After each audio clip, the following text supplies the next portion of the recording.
Prime time के sponsor हैं स्वागत, अदरक, लहसुन और मसाले, 100% प्योर एंड हाइजीनिक। आदाब, मैं मोहम्मद अमजद अली। प्राइम टाइम में आपका खैर मकदम है। नाज़रीन किराम, कोविड के आने के बाद से लेके अब तक काफ़ी लोग परेशान हैं, ख़ास तौर पे छोटे ताजिर, जिन्हें MSME भी कहा जाता है, micro small and medium industries enterprises. तो ये लोग जो मुतासिर हैं, छोटे कारोबारी, ज़्यादातर गवर्नमेंट के लोन्स पे, गवर्नमेंट के स्कीम्स पे उनका दारोमदार होता है।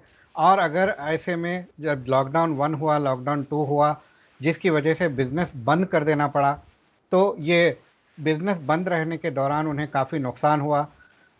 आमदनी तो आने से रही, मगर फिक्स्ड एक्सपेंसेस बराबर जारी है। तो ऐसे में हुकूमत हिंद और हुकूमत तेलंगाना MSMEs के लिए क्या इक़दाम कर रही है, इस बारे में हम जानने की कोशिश करेंगे। हमारे साथ मौजूद हैं all India plastics manufacturers association के साउथ इंडिया के president mister Anil Reddy venom साहब। अनिल रेड्डी साहब, आपका BBN चैनल पर खैर मकदम है। नमस्कार जी सर, सबसे पहले मैं आपसे ये जानना चाहूँगा कि लॉकडाउन जो 2020 में मार्च में हुआ था, कुछ महीने बंद रहा, उसके बाद आहिस्ते आहिस्ते बिजनेस अपने ट्रैक पर आ ही रहा था। फिर उसके बाद सेकेंड वेव आई, उसके बाद फिर लॉकडाउन हो गया, जिसकी वजह से MSMEs को कितना नुकसान पहुंचा, ओवरऑल ज़रा जनरल पिक्चर बताइए। आप देखेंगे जो पिछले साल मार्च लास्ट में जो लॉकडाउन 1 शुरू हुआ था, तो सब लोग का उम्मीद था कि ये 6 दिनों के लिए मामला है, तो 15-20 दिन और 25 दिन कैसे तो भी मैनेज करेंगे। पर ये देखते देखते ऐसा हो गया कि महीने, 2 महीने, 3 महीने के आगे तक चले गया। उस टाइम पे जैसा नंबर ऑफ डेज बढ़ते चले आ रहा और महीना महीना आगे चढ़ते जा रहा, स्पेशली जब आप देखेंगे इंडस्ट्री सेक्टर में बहुत सारे इंडस्ट्रीज को पूरा बंद करना पड़ा। खाली एक इमरजेंसी फार्मा इंडस्ट्री और कुछ पैकेजिंग इंडस्ट्री, कुछ इमरजेंसी इंडस्ट्रीज को परमिशन दिया गया रन करने के लिए, और बहुत सारे इंडस्ट्रियां ने, मेरे हिसाब से मोर देन 85-90% इंडस्ट्रीज क्लोज रहा। और इस दरमियान में क्या हुआ, जो लॉकडाउन की वजह से अप्रैल महीने और मई महीने में जितने भी लेबर, क्योंकि अपने तेलंगाना का जब देखेंगे ओवरऑली, मतलब हर एक स्टेट का, आप जो भी स्टेट भी देखिए, जहाँ तक जो इंडस्ट्री का जो लेबर है, माइग्रेंट लेबर्स होते हैं। और माइग्रेंट जो भी ये लोग का जो यहाँ पे आते हैं और यहाँ पे काम करके जो जाते हैं, तो 1 साल तक बराबर आराम से रह के फिर एक 15-20 दिन के लिए जाते हैं। और नॉर्मली क्या है, एवरी ईयर कोई अप्रैल में जाते हैं, कोई नवंबर दिसंबर में, मतलब दिवाली के टाइम पे जाते हैं, अपना अपना रिक्वायरमेंट के हिसाब से। और जब अप्रैल और मई के महीने में किसी को जाने का मौका नहीं मिला, और इस तरह का से पैंडेमिक हुआ था कि सबको अपना अपना माँ बाप, भाई बहन, भाई बंधु का जो याद आ रहे थे, तो सब लोग जैसा लॉकडाउन का जो गवर्नमेंट ऑफ इंडिया और स्टेट गवर्नमेंट ने कुछ रेलवेज का कुछ इंतजाम किया, बहुत सारे माइग्रेंट लेबर्स पूरे के पूरे चले गए। यानी इंडस्ट्री वाले मार्च के 3 हफ्ता काम करके चौथा हफ्ता का तो सैलरी भी दिए, और अप्रैल में पूरा महीना बिना काम के पूरे पैसे दिए, और मई के बिना काम का पूरा पैसे दिए, और जून में शायद, जहाँ तक मेरे को याद है, 15-20 तारीख से जब शुरू करेंगे, तो जुलाई के एंड तक 90% ऑफ द माइग्रेंट लेबर हर एक जगह, कौन सा भी सेक्टर में ले लीजिए, खाली इंडस्ट्री नहीं, आप इंफ्रास्ट्रक्चर ले लीजिए या कौन सा भी सेक्टर में ले लीजिए, पूरे माइग्रेंट लेबर जितने भी पूरे अपने अपने गांव, अपने अपने राज्य में चले गए। और इससे सबसे ज्यादा प्रॉब्लम क्या हुआ, जब लॉकडाउन अनलॉक होना जैसे शुरू हुआ जुलाई एंडिंग अगस्त में, उस टाइम तक बहुत सारा डैमेज हुआ था। यानी फाइनेंशियल ईयर 2021, यानी अप्रैल मई जून जुलाई अगस्त, ये 5 महीने में जितना भी अपने को जो नुकसान हुआ था, इसके लिए गवर्नमेंट ऑफ इंडिया ने कुछ स्कीम तो लेके आई थी कि सपोर्ट करने के हिसाब से कुछ भारी रकम भी अनाउंस किए थे। पर इसमें भारी रकम जो हिसाब से अनाउंस किए थे स्मॉल स्केल सेक्टर और कुछ लार्ज स्केल इंडस्ट्रीज को मिलने के हिसाब से, ये 100% अगस्त के महीने में बैंक वाले इम्प्लीमेंट नहीं कर पाए, क्योंकि उनका इश्यूज क्या था, government of India 100% credit guarantee scheme के तरह वो लोग को सैंक्शन भी करने के बावजूद भी बैंकर वाले को अपना अपना इश्यूज है, वो लोग अपना जो नया गाइडलाइंस बना के उसको जो किए थे उसमें पूरा फिल्टर करके, यानी गवर्नमेंट ऑफ इंडिया से अपने को जो पैसे आने का है without any rules and regulations, मतलब आपको डॉक्यूमेंटेशन करना पड़ेगा, आप जो लोन ले रहे हो उसका डॉक्यूमेंटेशन करना पड़ेगा, एक्स्ट्रा कोलेटरल देने की जरूरत नहीं है, और उसका जितना भी पैसे मिल रहा है उसका पूरा गवर्नमेंट ऑफ इंडिया ने कोलेटरल दे रही थी। तो उसके लिए गवर्नमेंट ऑफ इंडिया का 100% कोलेटरल रहते हुए भी हर एक स्टेट का बैंकर्स ने उतना पॉजिटिव नहीं दिखाया। करीब करीब 40 से 50% तक जो अकाउंट्स थोड़ा वायबल और थोड़ा अच्छा है, मतलब इंडस्ट्री जो रन हो रहा उनके लिए पूरा सैंक्शन कर दिए और थोड़ा बहुत काम हो गया 40-50% तक।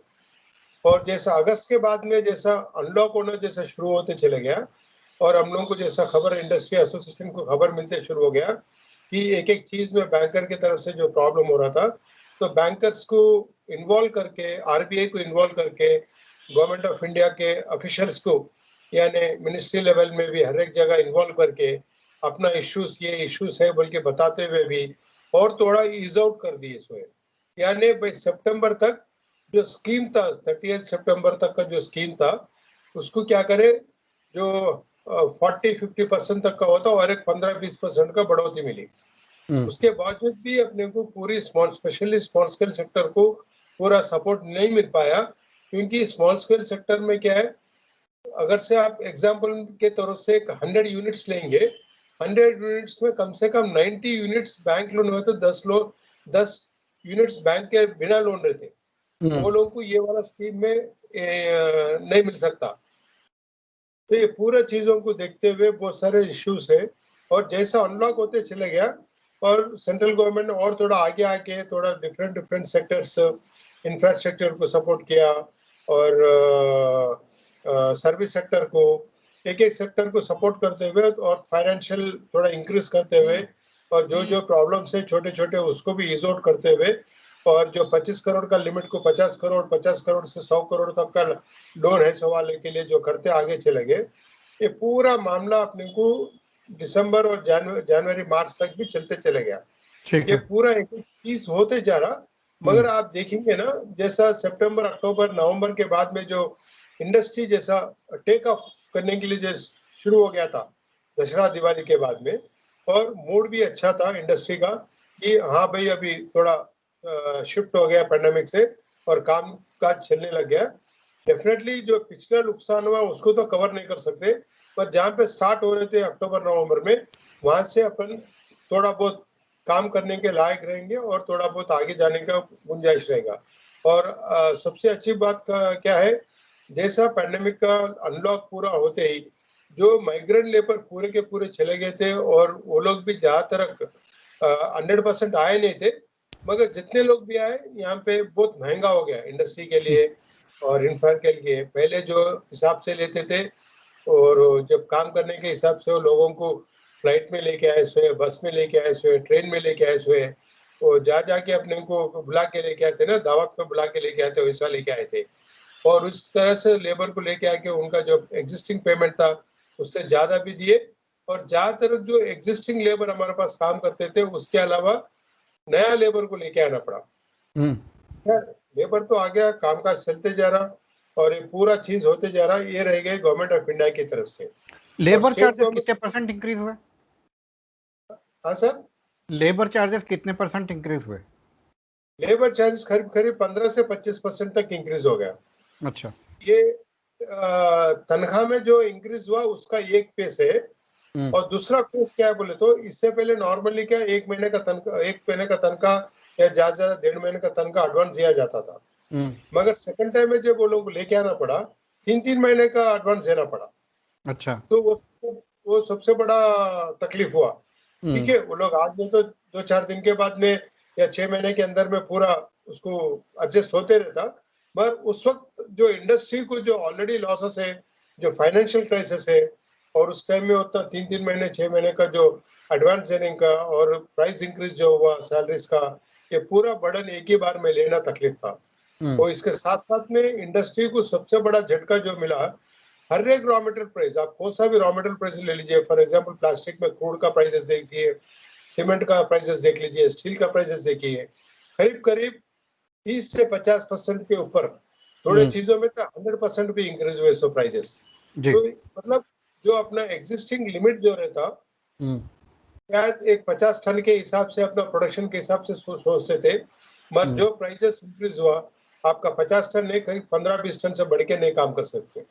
तो उसके हिसाब से अपने को प्रोडक्शन भी स्लो हो गया। ये जी। पूरा चीज इतना होते हुए गवर्नमेंट से बात करते हुए आगे तो जा रहे थे, थोड़ा पॉजिटिव सिग्नल्स आ रहे थे इंडस्ट्री का, और मार्केट का भी थोड़ा पॉजिटिव चल रहा था। तो सब लोगों को थोड़ा बहुत आस लग गया कि चलो आज नहीं तो कल थोड़ा बहुत रिवाइव हो जाएगा। ये तो रह गए सेंट्रल गवर्नमेंट की तरफ से। स्टेट गवर्नमेंट की तरफ से जब बात करेंगे, स्पेशली तेलंगाना की तरफ से आप देखेंगे, तेलंगाना की गवर्नमेंट की तरफ से ना एक पैसा का मुनाफा हुआ, ना एक पैसा का कुछ सपोर्ट मिला। हम लोग तो स्टेट गवर्नमेंट की तरफ से जो उनके हाथ में था, जैसा इलेक्ट्रिसिटी बिल बिना इलेक्ट्रिसिटी पे इस्तेमाल करे भी वो मिनिमम चार्जेस पे करना पड़ता, वो मजबूरी है।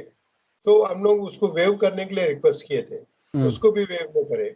और दूसरा क्या है, जो इलेक्ट्रिसिटी बिल्स आगे पे करने का है 2-4 महीने के लिए, उसको डिफर करने के लिए बोले। मतलब आप जो इंडस्ट्री जैसा सितंबर अक्टूबर के बाद में चलना शुरू हुआ और पेमेंट को जो तकलीफ हो रहा था, वो इनकमिंग पेमेंट्स भी जैसा अपने को कोई देने दे वो लोग भी नहीं दे रहे थे। पब्लिक सेक्टर ऑर्गेनाइजेशंस भी पेमेंट्स बराबर नहीं दे रहे थे। वहाँ पे भी गवर्नमेंट ऑफ इंडिया ने एक रूल लेके आया कि जो भी पेमेंट्स है वो लोग को 45 डेज का ओवर ड्यू हो गया तो इमीडिएटली क्लियर करना बोल के एक नया वो लेके आए थे इंस्ट्रक्शंस। मतलब उनको एक वार्निंग के तरफ से करते। और स्टेट गवर्नमेंट की तरफ से जो 2-3 महीने का क्वेश्चन पूछ रहे थे, ये महीने का इलेक्ट्रिसिटी बिल जो है 2-3 महीने के बाद आप ले लीजिए विदाउट इंटरेस्ट, वो उसका थोड़ा बहुत रिक्वेस्ट किए थे, मगर स्टेट गवर्नमेंट की तरफ से ऐसा कुछ भी नहीं हुआ, इलेक्ट्रिसिटी पे भी नहीं हुआ। और दूसरे जो टैक्सेस स्टेट गवर्नमेंट का भी रहता, जैसा फॉर एग्जांपल देखिए आप, अपना वैट सिस्टम तो बहुत पुराना है। वैट के इसमें अपने को जो डिफरमेंट और पुराने केसेस का पेमेंट ड्यू डेट्स वगैरह मार्च में था, वो भी हम लोग करने के लिए रिक्वेस्ट किए थे, उसका भी नहीं माने वो लोग। मतलब मैं मानता हूँ स्टेट गवर्नमेंट का भी तकलीफ हुआ, उनको भी फाइनेंशियल लॉसेस हुआ, फाइनेंशियल कंस्ट्रेन हुआ, मगर इंडस्ट्री जब सर्वाइव हो गए तो गवर्नमेंट को भी थोड़ा रेवेन्यू आते रहेगा। और इंडस्ट्री को टोटली आप स्क्वीज करते रहेंगे पेमेंट में, तो इंडस्ट्री को चलने के लिए हाथ बांध के रखेंगे। 100% चलने का 10-15% चलते रहेंगे तो आपका टैक्सेस भी पूरा नहीं मिलेगा। और इस तरह से जो मार्च तक जो चलते जा रहा था आराम से, हम लोग तो यही सोच रहे थे ये फाइनेंशियल ईयर के बाद में 21-22 के लिए आराम से हम लोग मतलब थोड़ा कॉन्फिडेंस के साथ में अच्छा रहेगा। आप देखेंगे, आप नवंबर दिसंबर से देखेंगे अपना जीएसटी कलेक्शन जो हिसाब से इतने 3-3.5 साल में जो कलेक्शन नहीं हुआ, दिसंबर, जनवरी, फरवरी और मार्च में वो हिसाब से एवरी मंथ इंक्रीज होते चले गए। या ना, मैं ये नहीं बोलता कि वो इंक्रीज मार्केट बहुत अच्छा इंक्रीज हुआ इसलिए वो इंक्रीज हुआ बोल के नहीं बोलता मैं। उसमें एक नेगेटिव पॉइंट क्या है बोले तो, जो मैं आपको बता रहा था ना कि हर एक रॉ मटेरियल जो 30 से 50% जो इंक्रीज हुआ, उसके हिसाब से ऑटोमेटिकली हर एक प्रोडक्ट का प्राइसेस इंक्रीज हो जाता। यानी जब रॉ मटेरियल खरीदते समय में जो टैक्सेस पहले जो 100 रुपए देना पड़ता था, अभी 30% इंक्रीज हो गया बोले तो 100 के ऊपर 100 और 30 रुपए इंक्रीज हुआ था। तो उसकी वजह से टैक्सेस का जीएसटी कलेक्शन में उस तरह से इंक्रीज हुआ। ओवरऑल आप देखेंगे जो प्रोडक्शन का लेवल देखेंगे, फॉर एग्जांपल पिछले साल में यानी 1920 में अगर से मैंने 10 टन का प्रोडक्शन किया, 2021 में मैं 10 टन नहीं सिर्फ 6 टन का प्रोडक्शन लिया, यानी 4 टन का कम हुआ। और पेमेंट जीएसटी तो 100% से ज्यादा हुआ पिछले साल को कंपैरिजन करें तो इस तरह से आगे जा रहे थे अपन फर्स्ट वेव खत्म होने के बाद में। और अचानक अप्रैल एंडिंग में, फरवरी से थोड़ा बहुत मसला चल रहा था कि सेकंड वेव का बात चल रही थी, मगर मार्च एंडिंग और अप्रैल में जो शुरू हो गया सेकंड वेव का, उसका बहुत ही ज्यादा इफेक्ट हो गया। और इस बार माइग्रेंट लेबर वगैरह लोग पूरे लोग बाहर तो नहीं गए, मगर माइग्रेंट लेबर को इस बार बिठा के तनख्वाह देने के लिए बहुत तकलीफ हुआ। और जो लेबर अपने हाथ में और अपने पास काम करते 100 रुपए देने के बजाय 40-50 रुपए दे के आगे में देंगे बोल के उनको रिक्वेस्ट करके थोड़ा बहुत मैनेज किए। और बैंकर्स की तरफ से कोई रिलीफ नहीं मिला। और जो फिर गवर्नमेंट ऑफ इंडिया ने जो जनवरी और मार्च में जो पहले जो कुशन दिया गया था, जो उसका भी फिर और ज़्यादा टाइम और बढ़ोतरी दे के सितंबर तक कर दिए सोए। जो लोग को वो लोन का फ़ायदा नहीं हुआ, आगे लोग भी ले सकते, उनके और थोड़ा एक्सटेंशन का टाइम दिया गया। और जो मिस हो गया वो लोग सब लोग को लेने के हिसाब से गवर्नमेंट ऑफ इंडिया का थोड़ा बहुत जारी है, मगर बैंकर की तरफ से एक ना एक छोटे-छोटे इश्यूज रहते जो इंडस्ट्री सेक्टर वाले उसको कवर नहीं कर पा रहे, यानी उनको लोन लेने के लिए तकलीफ होते रहता। अभी मेरे ख्याल से 2-4 दिन पहले ही तेलंगाना की तरफ से आरबीआई डायरेक्टर और स्टेट बैंक ऑफ इंडिया और दूसरे बैंकर के साथ में एक मीटिंग लगाए थे। जो गवर्नमेंट ऑफ इंडिया का स्कीम्स है और सिडबी के साथ में जो स्कीम्स है, इसमें जो इंडस्ट्री को हकदार से मिलना चाहिए वो भी बराबर हम लोगों को नहीं मिल रहा, तो उसको कैसा कोऑर्डिनेट कर सकते हैं, कैसा आगे जा सकते हैं, उसका थोड़ा बहुत खुलासा हुआ। और जिसमें हम लोग को जो चीज़ हम लोग को भी नहीं मालूम था, हम लोग को मालूम पड़ा अभी ये वाले चीज़। अभी हम लोग इंडस्ट्री मेंबर्स को अवेयरनेस क्रिएट करेंगे और अपने अपने बैंकर के पास जाके यही चीज़ के ऊपर आप अपना अपना रिक्वायरमेंट के लिए आगे जाके बात कर सकते हैं। ये पूरा चीज़ तो चलते जा रहा, मगर आप देखे जाएंगे जैसा सेकंड पैंडेमिक के बाद में जो आगे चलते जा रहा अभी, फिर अनलॉक शुरू हो गया अभी, यानी जैसा तेलंगाना तो अनलॉक हो गया, महाराष्ट्र में थोड़ा बहुत शुरू हो गया, पूरे स्टेट्स में 100% इंडिया में नहीं हुआ, मगर थर्ड वेव की कुछ बात होती जा रही, पता नहीं और आगे कैसा रहेगा। इसके लिए कैसा मतलब गवर्नमेंट ऑफ इंडिया होने दो, स्टेट गवर्नमेंट होने दो, क्या हिसाब से अपना अपना काम करेंगे हेल्थ पॉइंट ऑफ व्यू से, और इंडस्ट्री वाले क्या क्या मेजर्स लेना पड़ेगा आगे जाने के लिए, ये तो अपने को आगे वाले दिनों में मालूम पड़ेगा। जी, तो अब आप मौजूदा सूरत हाल में हुकूमतों से, सेंट्रल गवर्नमेंट से और स्टेट गवर्नमेंट से क्या तवक्कुआत रखते हैं? उन्हें क्या करना चाहिए? अभी इमीडिएटली सेंट्रल गवर्नमेंट को हम लोग को यही रिक्वेस्ट कर रहे हैं, जैसा पिछले पैंडेमिक में बहुत सारे डेट्स जो सैचुरेटरी रिक्वायरमेंट कर रहा था, जैसा जीएसटी होने दो, वैट अपना इनकम टैक्स होने दो, टीडीएस होने दो, ये पूरे चीज जो ड्यू डेट्स रहते, ये पूरे ड्यू डेट्स को ना थोड़ा डिफर करने के लिए रिक्वेस्ट कर रहे थे। और ओके। इसका डिफर खाली डेट्स डिफर करने से नहीं होगा, जो पेमेंट्स का जो ड्यू डेट रहता उसको भी वो लोग डिफर करना चाहिए। जैसा फॉर एग्जांपल आप देखिए अभी फॉर एग्जांपल जैसा जून 15 तारीख को इनकम टैक्स का फर्स्ट इंस्टॉलमेंट ड्यू रहता, जो रेगुलर आपका पे करने का रहता, तो आप 15 जून के बजाय आप 2-3 महीना आगे चले आएंगे, यानी फिर सेकंड क्वार्टर का जो ड्यू रहता फर्स्ट क्वार्टर को आप बंद करके सेकंड क्वार्टर में लेना शुरू करिए, यानी थोड़ा कुशन मिलेगा। आगे जाके डबल नहीं होना चाहिए। डबल नहीं होना चाहिए बस, ठीक, मतलब हम लोग को पे करना है तो जून में भी पे करना पड़ेगा, और सितंबर जो मुनाफा जो आता है उसके हिसाब से प्रॉफिट, मतलब इस साल में आगे में हम लोग को 100 रुपए का प्रॉफिट हो रहा तो उसके ऊपर से 20 रुपए इनकम टैक्स देना है, तो इसमें क्या चार क्वार्टर में डिवाइड करके पे करते हैं। तो फर्स्ट क्वार्टर में पे करने के बजाय सेकंड क्वार्टर में हम लोग को पे करने का मौका मिलेगा, ताकि मतलब पे तो करना है पर थोड़ा कुशन मिलेगा 3 महीने का। तो इस तरीके से थोड़ा कुशन अगर से मिलेगा गवर्नमेंट ऑफ इंडिया की तरफ से, ये थोड़ा बहुत बेनिफिट रहेगा, ये छोटे वाले के लिए भी और बड़े वाले के लिए भी, सबके लिए भी थोड़ा बहुत फाइनेंशियल क्या बोलते हैं सपोर्ट मिलेगा। इसके अलावा इनकम टैक्स जीएसटी में भी यही सिस्टम रहेगा, एवरी मंथ आपका जीएसटी जो पे करने का रहता, ये भी अगर से आप थोड़ा एक महीना या 2-2 महीना, क्योंकि हर एक गवर्नमेंट को भी चलना पड़ेगा, गवर्नमेंट के लिए भी पेमेंट चाहिए, तो ये हम लोग उसमें भी ज्यादा पूछना भी रीजनेबल नहीं है।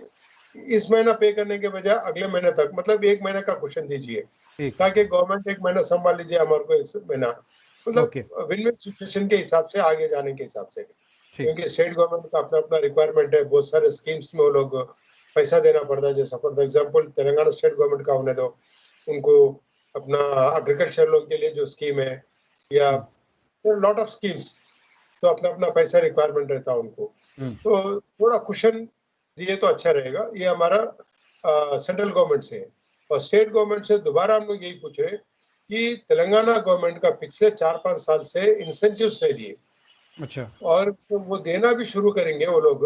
उससे क्या होता है, कुछ इंडस्ट्रीज जिसको इंसेंटिव्स आना पेंडिंग है, उन लोगों को थोड़ा बहुत फाइनेंशियली लिक्विडेट हो जाता लोग, मतलब थोड़ा सपोर्ट मिल जाता, तो ये पूरा थोड़ा इजी हो जाएगा। और स्टेट गवर्नमेंट की तरफ से इलेक्ट्रिसिटी के ऊपर भी थोड़ा सपोर्ट मिल जाएगा।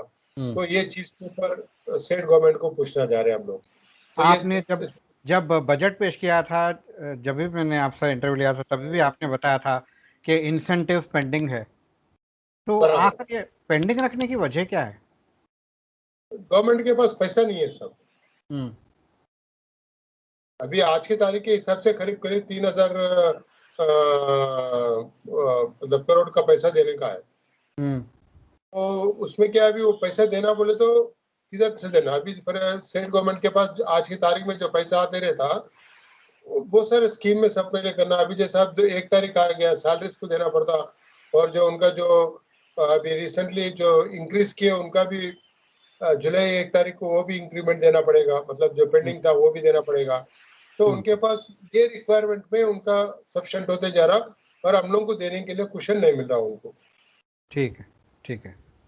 और कोई आपका मुतालिबा या फिर आपका कोई सुझाव एमएसएमई के ये वेलफेयर वाले के लिए? चीज अगर हम करते रहेंगे एमएसएमई के लिए, बहुत सारे, मतलब देखो, हम लोग भी ये नहीं बोलते कि पूरा 100% गवर्नमेंट की तरफ से होना बोल के, क्योंकि गवर्नमेंट भी आगे जाना है और गवर्नमेंट ठीक को भी कुछ सपोर्ट चाहिए। तो हमारे ठीक तरफ से, मतलब ये वो गाड़ी का 2 पहिए एक संग चलेंगे ना, तो अपने जी, को आगे जाने का मौका मिलेगा। तो गवर्नमेंट की, सेंट्रल गवर्नमेंट, स्टेट गवर्नमेंट की तरफ से थोड़ा आगे जाएंगे, हम लोग भी थोड़ा बहुत जो भी तकलीफ उठाए, साथ साथ में हम लोग भी और थोड़ा तकलीफ उठाते हुए आगे जाने के लिए वो एक ही चॉइस है अपने पास। ठीक है, ठीक है।